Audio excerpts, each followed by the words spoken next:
Joining Sean tonight is Bill Bailey.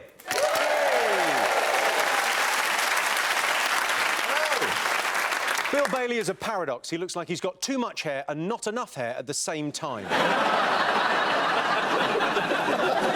see what you mean there. Yeah, it's called a skullet. Skullet. OK, time to go across now to Dictionary Corner. Bill Bailey, what have you got for us? I thought, as this is a programme which is celebrating words, I thought I would present something that I've been working on. This is a gazette that I've been writing.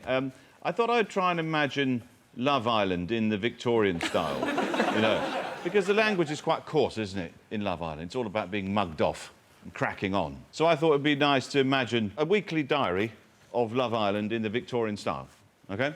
So here we go. Monday. Mary has intimated to her friend and confidant Alice that were Edward to ask her the following day to accompany him for a stroll in the orchard, she might not rebuff him. Oh.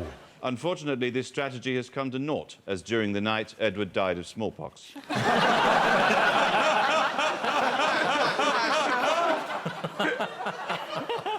Tuesday.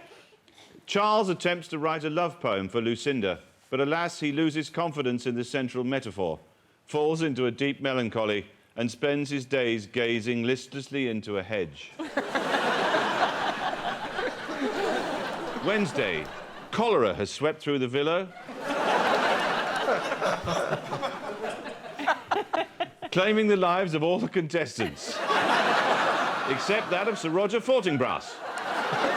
He is joined by a new set of housemates, and straight away Jane, the fiery redhead, catches his eye. Sir Roger is charmed by her alabaster skin and merry laughter, and pursues her vigorously. But at dinner she shows her low-born status, passes the port the wrong way, and is swiftly ejected. Thursday. The strict class barrier for contestants is lowered, allowing Flossie, the Cockney scullery maid, to enter the villa. She charms Roger with her bawdy songs. They become an item. Friday. Sir Roger and Flossie survive a deadly outbreak of typhus, and as the only survivors, become default winners. Bill Bailey, everyone. Joining Sean tonight is Bill Bailey.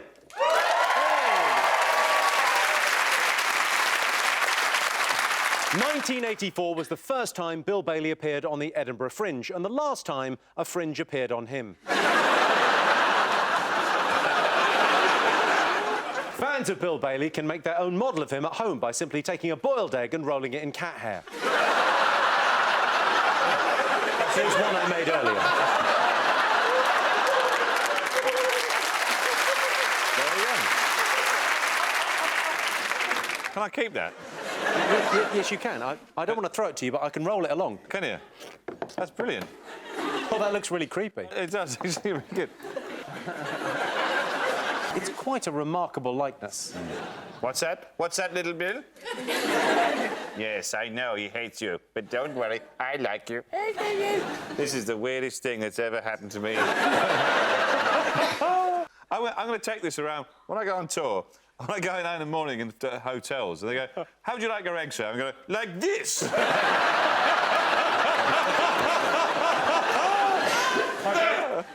Comedian Bill Bailey was first discovered in 1984 at the end of a rainbow sitting on a pot of gold.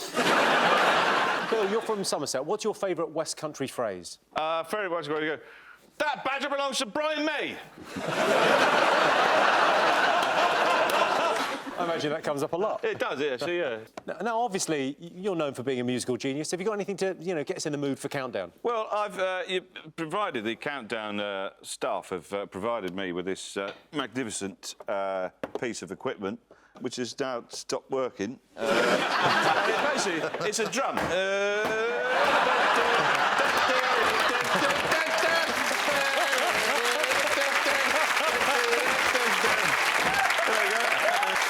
Hold on, there's a plug, hang on, wait a minute, let's put that in there, that's it, now. Now you've got it working, go on, give us something to get us in the mood for Countdown. OK, well, I was going to actually just attempt the Countdown theme in the jazz idiom. Because it's a sort of... It's got a sort of nice feel to it, hasn't it?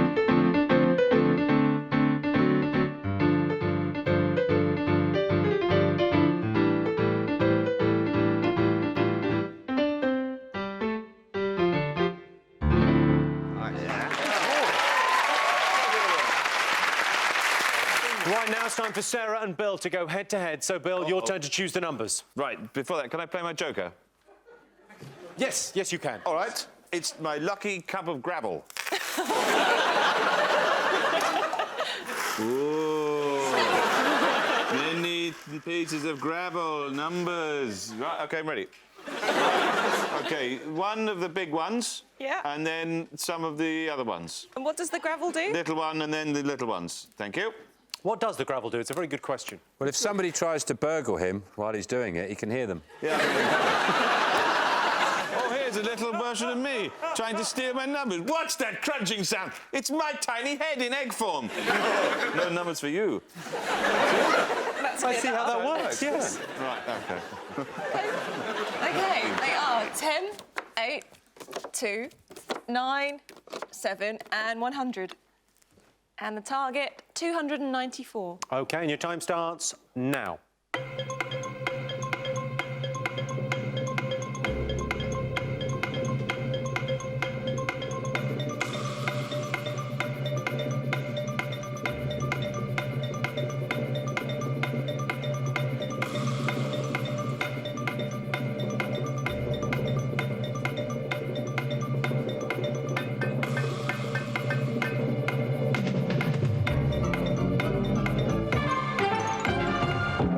OK, so the target was 294. Sarah, did you get it? No, I got 291.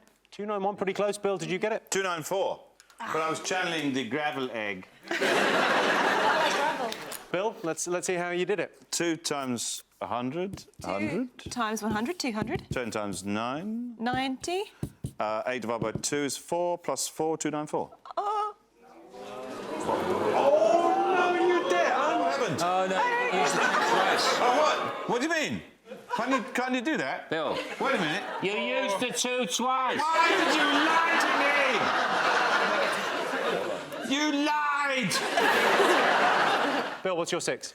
Well, OK, I thought I had 9, actually, very briefly. It's a Russian word for glasses you put on a horse. Donkey visor.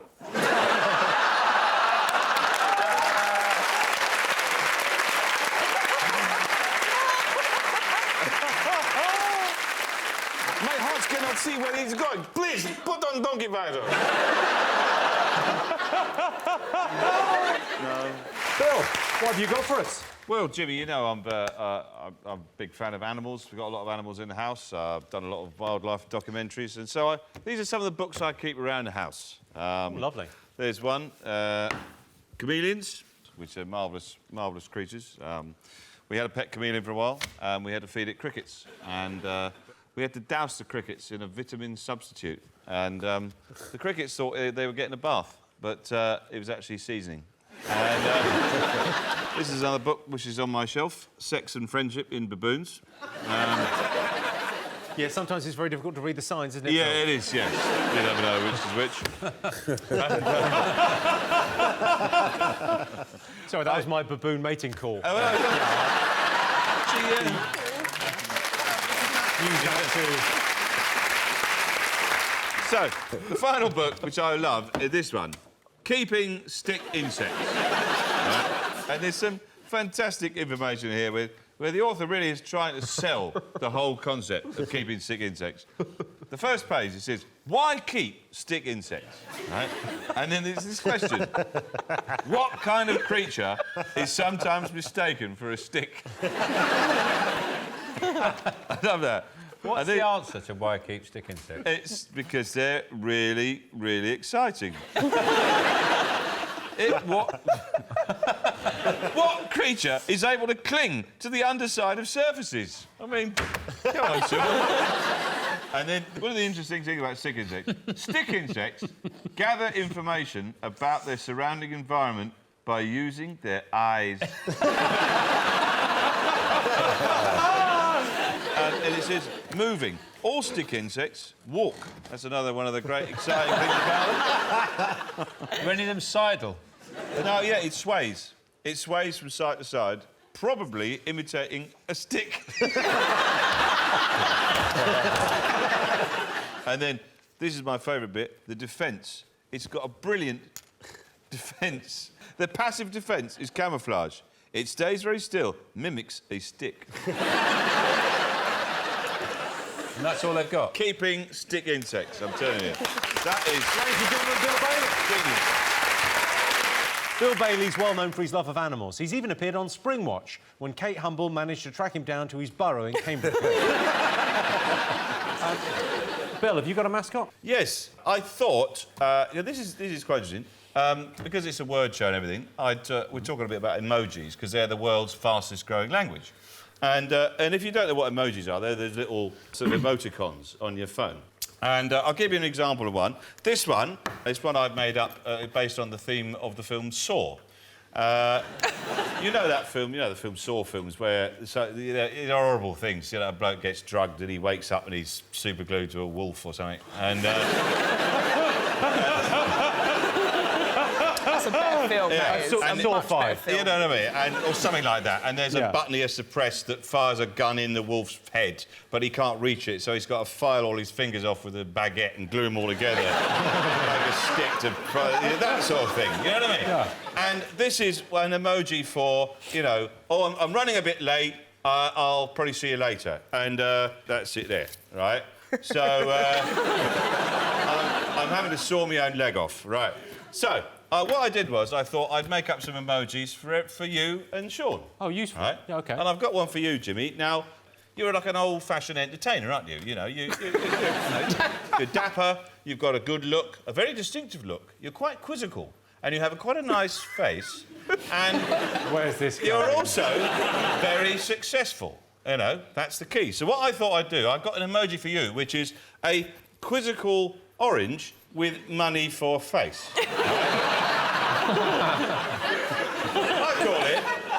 I call it a wongarine, right? There you go, that's you. And Sean, because Sean, you like to do your roll-ups, and he likes to drink a little bit, and he likes the outdoors. You're making him sound homeless. No. When I say outdoor, I mean he's an outdoorsy sort of guy. Look at him, he loves to be around trees. So what I've got for Sean is Sean's nodded off in the woods and the cigarette was still burning. So Sean's emoji is terrified villagers running from a forest fire. So that's nice, isn't it? OK. It's difficult to describe Bill Bailey's look. He's basically what Bilbo Baggins would look like if he got lost on the way back from Mordor and ended up living in some bins in a Morrison's car park. Fun fact, the last bottle of shampoo Bill bought has lasted him 12 years. It's called Neck and Shoulders. Very good. Bill, what have you been up to since we last saw you? Well, you know me, Jimmy, I'm into animals conservation, so I get asked a lot to take part in release programmes for endangered animals. And I did one with an owl. I released an owl back into the wild, it's quite handy. And then I got asked if I would take part in a release programme for Polynesian land snails. And so there was a plan to reintroduce them back into the wild. And I was invited over to Polynesia, but of course, because of the pandemic, I couldn't go. So I had to watch it on a Zoom call. And I've got to say that as release programmes go, it was one of the least exciting. They got these a tank of snails. And you've seen those ones where they release chimps back into the wild, and then the chimp comes in for a hug, and then one last longing look as it bounds off into the jungle, and everybody goes, "Oh, that's amazing." And these snails just didn't move out of the tank; they just stayed in the tank, and they was like, "Yeah, fly, my pretties," and I think they were Stockholming pretty hard. And so I watched it at 3 a.m. Semi-nude with some sherry, and it was marvellous. Rachel, you once told us you had a secret crush on Bill Bailey. Is that still the case? Definite comedy crush. And he loves the animal. I love the animals as well. He loves the animals. He's got the dogs and the birds and the lizards, and he sings about zebras, and he rescued an owl from a Chinese restaurant, which makes him a superhero. He did what, sorry? What was it? That's Bill. I rescued an owl from a Chinese restaurant. There's normally there's prawns and things in tanks, and you go, "Oh, I'll have that one or that one." And this was in southeast China, and they had various other things that were not prawns or crabs. They had like a civet cat and a cormorant and a salamander, and then there was just an owl. You know, you could eat. So we said, well, can we buy it off you? And then they went, oh, you want to take away owl? All right. So then we bought the owl and we got into a taxi. I we didn't know what to say because you know the phrase book doesn't really run to that sort of thing. You know, it's like, hi, you know, I've not seen you before. You're new in town. Not, can you drive us to a wood where we might release an owl? You know? It's never in there. But we did. We let it go and it flew off and we all cheered. It was a lovely thing. That's a bloody lovely thing. Bill Bailey, everyone. Bill, you've got a very distinctive style. How do you maintain your look? Right, well, I just don't do very much. I'm low maintenance, you know, so I do your cheeks? All I do is the cheeks. I just get one of them, you know, things like... you know, a wasp. I get a big wasp. Come in and eat all my hair off my face. And then I just grow my hair on my chin and don't cut my hair or comb it or do anything, and just lounge about. Do you ever need a trim at the back? Or No, is you just never do that. So no. is it peaked? Is it not getting any longer at the back? It's just peaked at It's that just length? peaked up there. It's gradually... It's of a certain length, but it's gradually just moving that way. Eventually, it'll be halfway down my back. And then eventually, it'll become a tail. Bill Bailey, what have you got? Well, when you're in the public eye, you know, people sort of... You're fair game. The tabloids want to go after you, particularly after the dancing. They want to find out about your life. And so people see an opportunity to make a bit of money, right? So what happened was somebody on Twitter sent me a message and said, Bill, I want to warn you, this is an email I've sent to the Sun newspaper. And he sent me a screenshot of it, and he said, I was walking in the countryside and I heard a commotion in a field. I looked through the hedge and I saw TV's Bill Bailey trying to get on the back of a llama. Right? He was clearly intoxicated, swigging from a bottle of Jack Daniels, and when he saw me, became abusive. Started hurling abuse and then pursued me with an Apache war cry. So then he said, I've sent this to the Sun, and now I'm waiting for a response. So the Sun came back and said, all right, you've got this, where's the footage? And the bloke said, I've got the footage, how much would you pay for it? And this is true, the Sun came back with £20,000. So then the bloke messaged me on Twitter and said, do you fancy doing it and splitting the money? To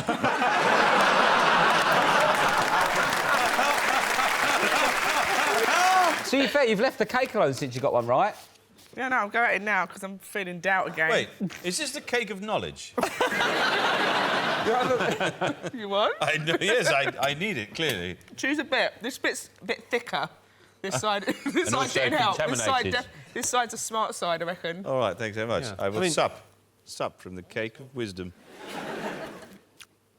Oh, that bit I had wasn't food. That was garnish. I think I've eaten the plastics around, but never mind. Bill's real name is Mark, but he chose the stage name Bill because, well, it's more showbiz. Bill, it says here that you've written a book about British birds. Yes. What's the most interesting thing you learnt in your research? There's all sorts of things. Very fascinating. Do you want a fact? A bird fact? Bird fact. All right, bird fact. I'll give you a bird fact. All right, the word tit. How about that? We'll start with that. Tit, you know, now is a slang for breast, but it never used to be. It's a 14th century medieval word for small thing, a small creature. Oh, look at that little tit running along the skirting board, they would say in the olden days. A little tit, a little tiny thing. Like a thing, just a So thing. you would say Josh Widdicombe is a tit, and it would have made sense then, and it still makes sense now. Especially in those glasses. I'd forgotten I was wearing them. Spoiler alert, in the new Star Wars films, Bill Bailey is what an aged Chewbacca looks like. Shouldn't that be a shaved Chewbacca? Yeah, shaved one, yeah. No, Chewie's just receded from the nose out. And Bill's teammate, Roisin Conaty.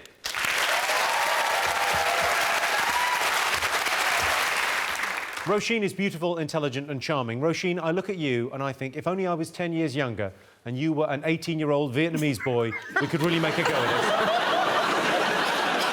That's an insult on you. Yeah, I don't know what happened. It's gone, this backfired. Roisin admits she's terrible at maths and has never mastered the 3 fundamentals, adding and subtracting. She'll get it, give her a minute. Aren't they the lowest scoring person on air ever? Yes, by some margin. Yes! Does that mean I'm not anymore? No, you've been knocked off the bottom spot.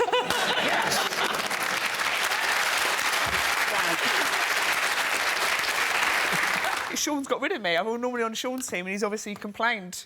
Got me moved. You must be really shit if he wants me. OK, Bill, you won the Spirit of Hammer Award. Yeah. Given to people that embrace a rock and roll lifestyle. Yes. What's the rock and roll lifestyle for you? Well, you see, the thing is, there's a lot of misconceptions about what rock and roll lives are. You know, it's all about people chucking TVs out windows and, you know, just trashing hotel rooms. You can do that. We've all done it, you know, but it becomes a bit dull after a while. And so, you know, it's more of an attitude. It's about sticking it to the man. You can't chuck tellies out of windows now because most hotels are like double glazed and air conditioned. Yeah, but you can take the plug off. Yeah. Also, they're really thin. So when they used to be heavy, it was like, "Rrr," now it's just like, Like, you might as well drop a crisp bag out the window. Yeah. For the effort you've gone to. Yeah, eat the crisp first, though. Always. I'm not an animal. Yeah. Up against them this evening, it's Bill Bailey.